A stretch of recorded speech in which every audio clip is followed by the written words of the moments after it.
From MTN, the Montana Television Network, this is Face the State. Good morning. Thanks for joining us for this edition of Face the State. I'm Shannon Newth, coming to you from the studios in Great Falls at KRTV. Our topic today is human trafficking. According to the Montana Department of Justice, human trafficking is a modern-day form of slavery. It affects men, women, and children, and it subjects them to sexual exploitation or forced labor. That can take the form of prostitution, pornography, sex tourism, labor for domestic service, factory, construction work, and even migrant farming. It's actually the second largest criminal industry across the globe. We're joined today by Cascade County Sheriff Jesse Slaughter. He became sheriff this year. Prior to his current role, he was with the Great Falls Police Department. Thank you for joining us this morning. Shannon, thank you for having me. So you have a long history of working in what we're talking about today, human trafficking, sex trafficking. You worked with the Internet Crimes Against Children Task Force when you were with GFP.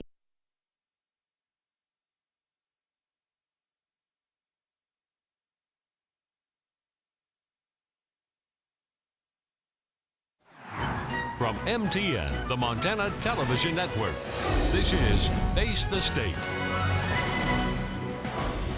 Good morning. Thanks for joining us for this edition of Face the State. I'm Shannon Newth, coming to you from the studios in Great Falls at KRTV. Our topic today is human trafficking. According to the Montana Department of Justice, human trafficking is a modern-day form of slavery. It affects men, women, and children, and it subjects them to sexual exploitation or forced labor. That can take the form of prostitution, pornography, sex tourism, labor for domestic service, factory, construction work, and even migrant farming. It's actually the second largest criminal industry across the globe. We're joined today by Cascade County Sheriff Jesse Slaughter. He became sheriff this year. Prior to his current role, he was with the Great Falls Police Department. Thank you for joining us this morning. Shannon, thank you for having me. So you have a long history of working in what we're talking about today, human trafficking, sex trafficking. You worked with the Internet Crimes Against Children Task Force when you were with GFPD. Tell us a little bit about your background with ICAC and with GFPD. Yeah, back in approximately 2011, I became interested and passionate about protecting children in our community, and basically wrote a proposal for the Internet Crimes Against Children Task Force, and we were awarded the grant. And then in 2012, I was selected for that position. And just in the initial stages, the Internet Crimes Against Children was a little bit more limited. Basically, the task force required that it had to have a child nexus, it had to deal with child pornography, or basically pretty much any type of victimization of a child on the internet. So it was a pretty narrow scope. And what we found when we were working the cases, we were going out in the community, we were coming across some adults that were likely being trafficked, and we didn't, when you deal with the grants and stuff, we didn't have the nexus to really make it work. We still worked the cases, sure, but we weren't getting the funding and support, and we saw that this is a prevalent issue, even here in Great Falls. Right. So a lot of the investigators, we encouraged our commanders to broaden the scope of Internet Crimes Against Children, because in the reality, we were on the front lines of it. Mm-hmm. And so it took a while, but now today, the Internet Crimes Against Children Task Force does bridge the gap into human trafficking, and it works really, really well, because now when you go to rescue a victim, you don't have to sit there and worry about, is this actually a child, or is this an adult? You just move forward with the investigation. It's more seamless, so it works better. And you were with ICAC. That was something you developed about 6.5 years? 6.5 years, that's correct. Mm-hmm. Yep. And now we're seeing human trafficking all across Montana. Like you mentioned, it's happening in our small communities across the state. I think for a lot of people, and even myself, when I think of human trafficking, I think of maybe in movies, you see it's in other countries, it's happening in urban areas, but it's also happening here in Montana. What blocks us, do you think, from seeing it happening in our own communities? Well, honestly, I think first of all, there's some stereotypes to what it is. A lot of people think human trafficking is scantily clad women walking the street with people driving up in cars asking for sex, like you see on TV. And that's not the way it is. With the advent of the internet, that whole business model changed. That's obviously, the chances of getting caught are really high, and it wouldn't be tolerated. So it's more clandestine, it's more on the internet, and that's how it works. So that's probably the biggest reason. The other thing about human trafficking is we don't ask the right question. The term human trafficking can mean a lot of things. As you said in your intro, it could mean forced labor. There's other things that human trafficking falls under.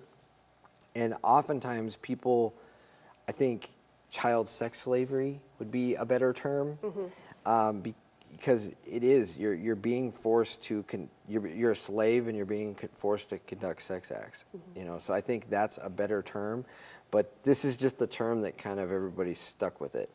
And I think, honestly, we asked the wrong question. So as law enforcement and as parents and as concerned citizens, maybe we'll run into that youth that's at risk, that is a runaway, or as I prefer to call them, a missing person, or a juvenile delinquent, or an at-risk youth who is being ungovernable, whatever. And we say to them, hey, have you ever been human trafficked? And the answer is almost always no. The reality of it is most children don't understand the concept of what human trafficking is, nor know the definition. The reality is we're not asking the right question. If we start asking questions such as, hey, when you ran away from home and you were missing for a while, did you have to have sex with somebody for food? Did you have to have sex with somebody for shelter? Were you forced to have sex with somebody for drugs? And we seem to get a lot more affirmative responses from that. And a lot of times that's what leads us into a very lengthy, in-depth human trafficking case. Now, do you have any examples to help people understand of cases where either you were working or that have happened, we'll say in Great Falls, because that's where we are, of these children who have been trafficked, their perpetrators have been caught in our area? Multiple, yes. During my time as Internet Crimes Against Children detective, we worked dozens of these cases. I would love to say that they were all successful. I can tell you this, I can tell you that due to some of the stereotypes and of law enforcement ourselves and of the community, we missed a lot of them. A lot of them got missed. A lot of them were trafficked here. We had a chance to rescue them, but there was assumptions made about how it was going to work, and we were wrong, and we missed them. And that was unfortunate. The good news is we've learned a lot from that, and we try not to make those mistakes again, and we make sure we rescue these kids. I can remember we rescued a 10-year-old girl who had been trafficked by her mother, of all people. Her mother was sexually abusing her, and she was trafficking her, and we were able to rescue her literally minutes before the next male was going to come to rape her. That was a huge success. We rescued a 17-year-old girl out of a local hotel here who was being trafficked by not one but two pimps, actually technically three, with the bottom girl that was also helping do this. And that was a very significant case. Worked another case involving a 14-year-old and a 17-year-old who were being trafficked by the same guy.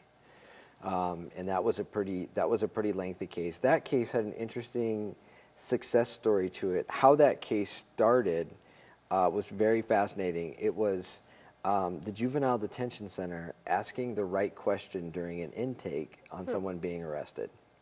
And they asked what I talked about, the right question: were you forced to have sex for something? And during that question, during that intake session where they were interviewed, they got an affirmative answer, which then kicked off an investigation to me, which led to a successful case. But they asked the right question, and Shanna Chisholm, who runs the Juvenile Detention Center, is an amazing leader, and that place is very, very, very good at protecting our children. We always think the Juvenile Detention Center is a punitive place. They do a wonderful, wonderful job of also protecting the children in our community, because they're dealing with all the at-risk youth. All these youth that are out there that are struggling and are at risk and are delinquent and are missing and running away, those are the ones who are the targets. And they do a very good job of recognizing that and alerting law enforcement. So you mentioned one of these cases was a young woman in a hotel.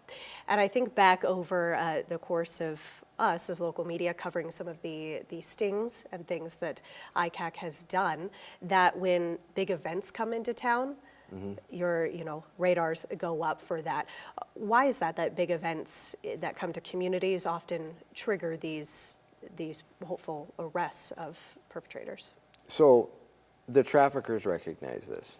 They go on the internet, they search up communities that they know that they've either been to or that they intend to go to with their victims, and they're going to bring them to that community to sell them for sex.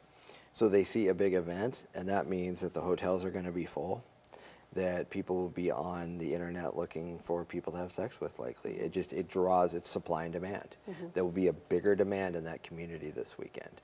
And so therefore those events draw that. So they will come to that community, they'll set up, and they'll victimize these girls and make money off of them. So let's get a better understanding of how people get involved with human trafficking. Let's talk about the victims. How do a lot of them are adolescents? They're young adults, young men and women. How do they get into human trafficking, into sex trafficking? So the average age in the United States in which a child gets involved in human sex slavery is 11 years old, and that's very, very young when you think about it. But they are at an age where they're basically grown up enough that they can change their appearance to make them look more adult-like, and that's important. Because the reality of it is if you enter a hotel with an 11-year-old girl who's dressed inappropriately, it's going to draw a lot of flags. But if you can use makeup and disguise and make her look older, some of these girls who are very young, some of them who are barely post-pubescent girls, they'll make them look like they're 20 years old with makeup and dress and how they make them look. So it kind of makes sense to me now that I've seen the ages, but they also they don't have the life skills. They don't have the ability to stand up for themselves. They don't have the confidence to understand the situation they get themselves in. So oftentimes, as I already said before, they're a delinquent, they run away, which I hate that term. The correct term would be they are a missing person. Let's say they're running away from sexual molestation in their own home. That's very common. Or they're running away from physical abuse or something. Or sometimes they're just running away for whatever reason. They get out, they get involved maybe with somebody, they meet somebody, maybe they get into the drug scene or whatever. They're very vulnerable.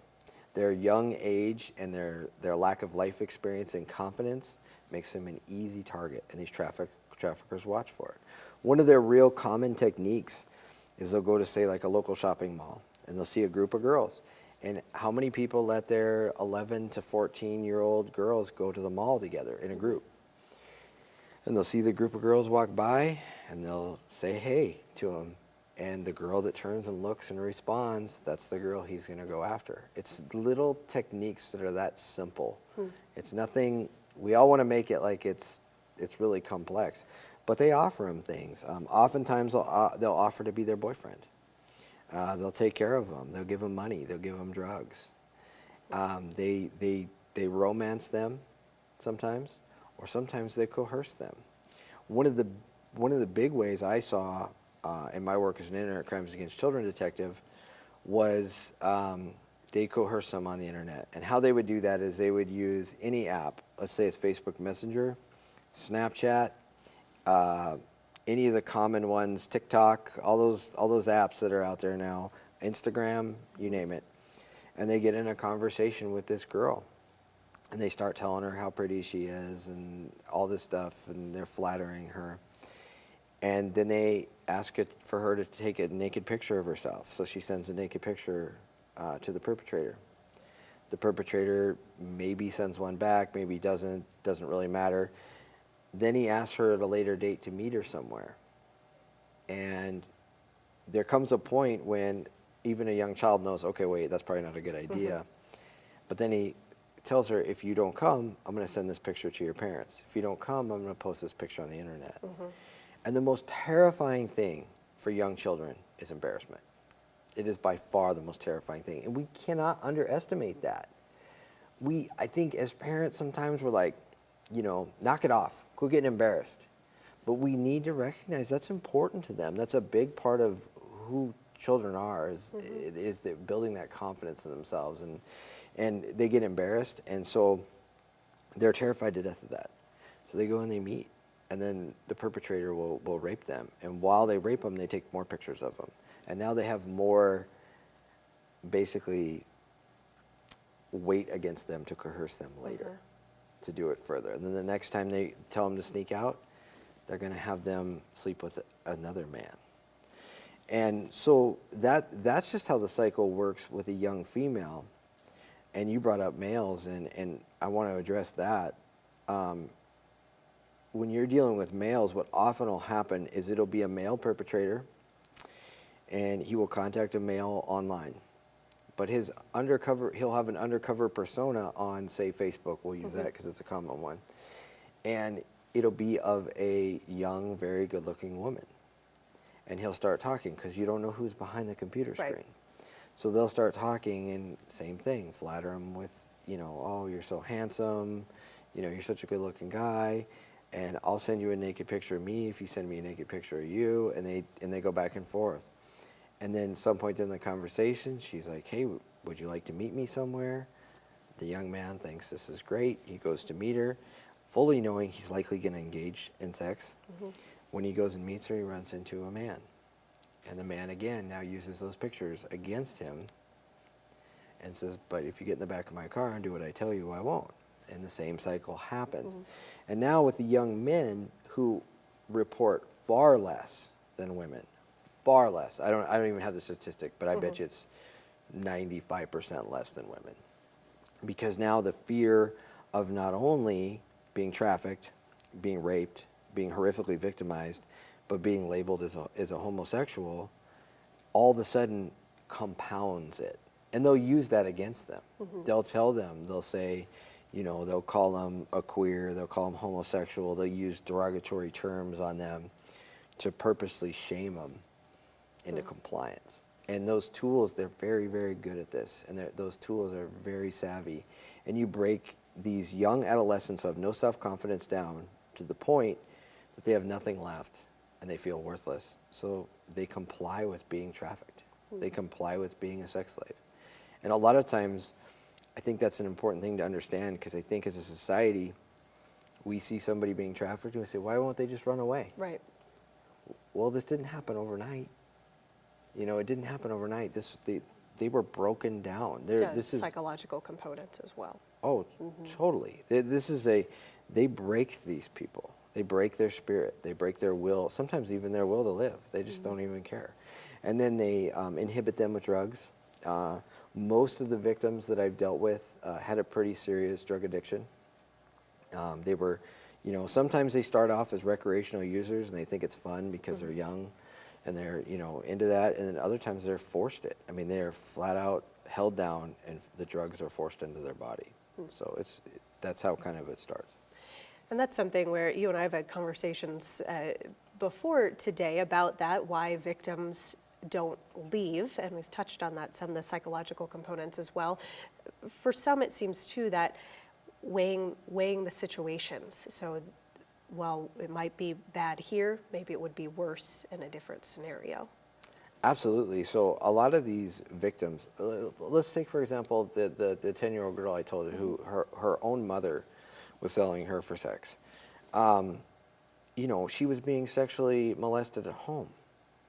So what was you could see really quickly how her norm was being sexually molested.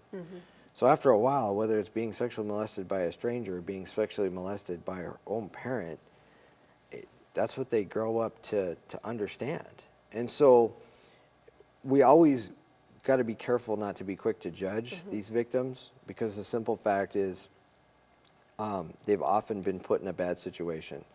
We talked about the term prostitution, and I think that's an important thing, because a lot of people say things like prostitution, it's the oldest profession in the world, and we hear conversations, and I hate that. I hate that. Are there prostitutes out there? That is a person who engages in sex with other people willingly for money. Okay, yes, there are. I'm not going to say they're not. Is it the majority of the people engaged in the sex trade? No, it's not. most people use force, fraud, or coercion. I mean, let's break it down. Everybody knows about the way women and men think about sex, and men think about sex a lot more than women. And for the ladies watching the show, you'll understand this right away, is that women don't want to have sex with 7 or 8 or 9 or 10 or 12 different strangers a day. And it's violent, and it's brutal, and it's horrific. That's not, I mean, I know there's probably not a lady watching this. It's like, that sounds like a good day to me. Right. But that's the reality of what they're really doing. You know, so when we talk about a prostitute versus a sex slave, they are different, and we need to and be careful as a society not to call a sex trafficking victim, a sex slavery victim, a prostitute. That is a very, very horrible re-victimization of that individual. And that's something that we, as a society, we need to be really, really cautious about. So yeah, there's many reasons why they won't come forward, but a lot of it just has to do with that conditioning. Now, we've talked a lot about children. Of course, there are adults in this as well. Are there differences in how adult victims might be coerced into sex trafficking, human trafficking? Yes and no. Usually, an adult will likely be brought, basically coerced into the sex trade by what we call probably a Romeo pimp, and that is a sex trafficker who showers them with gifts, showers them with presents, convinces them that they're a boyfriend and girlfriend, they are in an intimate sexual consensual relationship, and at some point he basically will compromise her some way, somehow. He'll either use drugs to inhibit her, or he'll talk her into it. He'll just simply talk her into it. And you got to remember that even whether it's a child or an adult, they're predators. They know what to look for. Let's just talk about standard sexual molestation of people, for example. We all know that real predators know which people to pick as their victims. Well, sex traffickers have the same radar for this, and so they'll pick an adult and they'll do that. Sometimes they'll do it by force with an adult. They'll force them into it, and then they'll shame them and humiliate them and break them down to the point that they don't feel like they have a choice. But most of the time, they do it by pretending they're, in an intimate relationship and, compromise them that way. But oftentimes it's with the pictures and everything else, and they use the same tactic. So as we're talking, a lot of manipulation, taking advantage of people by whether it's charm of some kind and then eventually coercion. How can we take steps? We don't want to live in fear or live scared all the time, but what are practical things that we can do, either as me as an adult without children, to protect myself, or what can parents look out for their kids? So let's address the adult one first, because that's the order you kind of brought up to me. So let's talk about that. As an adult, be careful about the relationships you're in. I know that the internet is all the rage and people are into internet dating and all that stuff, but there's a lot to be said for good old-fashioned relationships. Meeting people that you meet, whether they're a coworker or through a friend, going on group dating, double dates, things like that, so that there's some safety in numbers, so you can get to know somebody in a more comfortable setting. I think those are really good steps to start. Be really careful about the internet and meeting people on the internet and dating, because this is one of the main avenues these predators use. So I think that's a big cautionary thing. But however, I know that is a big trend right now. Make sure you're meeting these people when you do meet them on the internet, if that's the choice you take. Make sure you meet them in a public place, somewhere where a lot of people can see you. Maybe bring a friend. Get to know them for a while. Don't put yourself in an alone setting with any stranger until you've kind of established who they are and what they're about. Nothing's 100% safe. I know that, but take some steps to protect yourself and be smart about it. And then, obviously, I'm not judging anybody out there to say what your sexuality is or your type is or anything like that.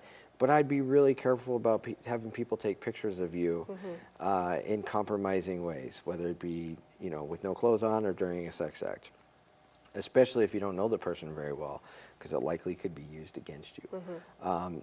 As we relate it to children, there's a lot more you can do to protect your children. First of all, and I say this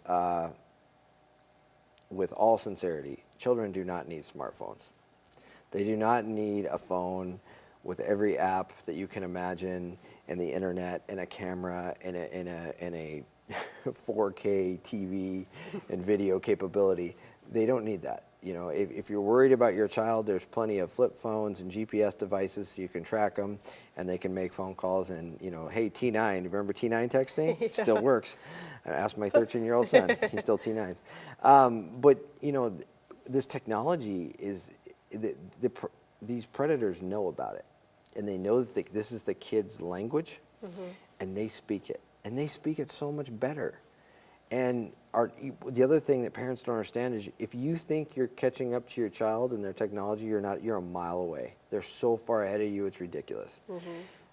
So if you're going to allow them to have these devices, tablets, phones, whatever, do not allow them to have them in their room at night. When they go to bed at night, the devices need to be secured in your room or the parent's room away from the child. One of the most dangerous times for a child is them alone for several hours in their room on a device. It's a critical time. There's a story out of Utah of a young girl, and that's exactly how she became trafficked. She got compromised on the internet, just like we talked about, and every night she'd sneak out and she'd have sex with, she was 11, she'd have sex with men all night. She'd sneak in the morning, go to school, carry on with her life, and it wasn't until months later her parents figured out because she was so tired and malnourished and struggling so bad. So this is a real thing. They don't need all this technology. They don't need all these devices. And if you're gonna allow it, dedicate the time. Do you remember when the internet first kind of came out? We'd always say, have the computer in a public space so everyone can see it. Right. But how do you do that with a phone now? Right. Talk to your kids about trafficking. Talk to your kids about being manipulated. Tell them, I have blunt conversations with my daughter about it. Don't be manipulated. Don't be, don't put yourself in a compromising position. It's very important. And in our final couple minutes here, there's also trainings that are happening. You're helping with that across north central Montana, all across the state, for medical professionals, for people who work in hotels. Let's just talk briefly about those, the trainings that are happening. Absolutely. The Northwest Human Trafficking Task Force does a great job with this type of stuff. I actually end up doing quite a few of the trainings. I enjoy doing them. It's a good thing to get out in the community and see people. Yeah, but we've been doing training for medical personnel, hotels, different big, huge community events, all sorts of things, because this is a good thing for people to be aware of, and to understand their specific role. Because I think that's important. Because we all play a little bit different part in this fight. But I think it's important that we know our role. That's the hardest thing when you're trying to help is, how do I help? Right. And so the task force is doing a phenomenal job. They're really working hard and getting out there as we saw recently. And there are community efforts as well recently in Great Falls, and I know other places across the state, the spreading of red sand in cracks along sidewalks and businesses, just to help bring that awareness, bring more recognition. It seems like there is being more attention, more recognition of it lately as well. Absolutely, Yeah. absolutely. Got to keep it in the forefront of our minds. And Yeah. of course, there are plenty more resources that people can go online and find. We've only really scratched the surface even of talking about this. Are there resources that you know of off the top of your head that you could let people know about? Some of the so there's some private organizations out there. I can't think of all of them off the top of my head, but Operation Underground Railroad, Deliver Fund. There's a whole bunch that they're like nationwide, and they have tons of resources. They have videos. They have just there's this show called I Am Jane Doe, which is really popular. I think it's on the internet now. You can watch it. That type of stuff is great. It's great information for people. I think the bottom line, though, the most important thing is don't be in denial. Don't be in denial that this isn't happening in your community, because it is. That's the first step. All right, Sheriff Slaughter, we appreciate your time this morning. Thanks so much for joining us, giving us your insight into this tough topic. Thank you. Appreciate it. And thank you for joining us here for this edition of Face the State. You've been watching Face the State, a presentation of MTN, the Montana Television Network.